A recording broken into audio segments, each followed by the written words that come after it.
Chay. Hinog na ang ating saging dito. Matamis na ito. Kukunin ko na to, Chay, no? Kukunin ko na ba to, Chay? Baka kasi may ibang huwan na kumuha eh. O, diba? Ang lalaki pa. Anak ko, mag-banana cake ako nito. Ang sarap. Hinog na yung iba, Chay, oh. Tingnan nyo naman, Chay. Ayan. Binibisita ko lang to. Pero hindi kasi ako bumababa.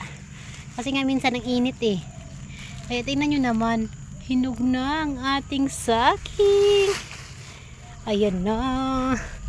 Mag-banana cake na ang aking specialty. Mag-banana cake ako. Para may pang breakfast. Ayan. Ayan, Chay, oh.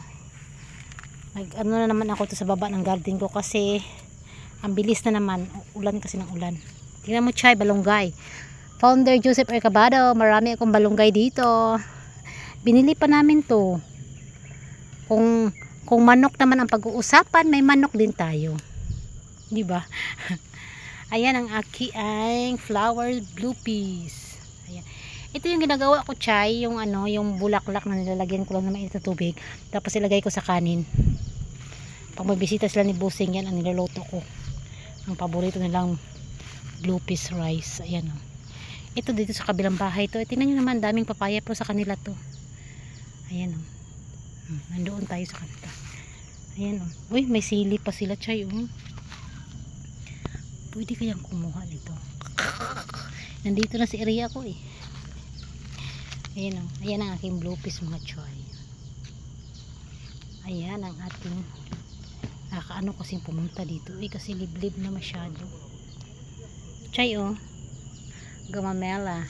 At saka may lime sila, oh, laki. Sa kanila to sa kabila, ha. Sa kanila sa kabila maganda, oh.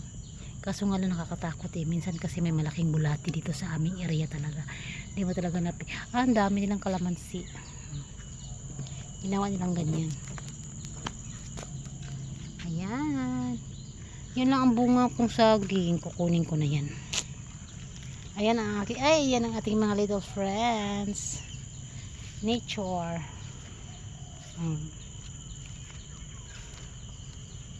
Ayan. Wala pa yung mga little friends na, wala yung mga little friends natin, Chay, kasi tanghali na. Mag-11 na kasi. Ayan, naglagay ako ng food dyan, pero wala pang pumunta. Pero nabigyan ko na sila kaninang umaga dyan. O, diba? Thank you, mga ka-Chay, sa pag-suporta kay Inday Bisdak. Signing out, si Bisaya.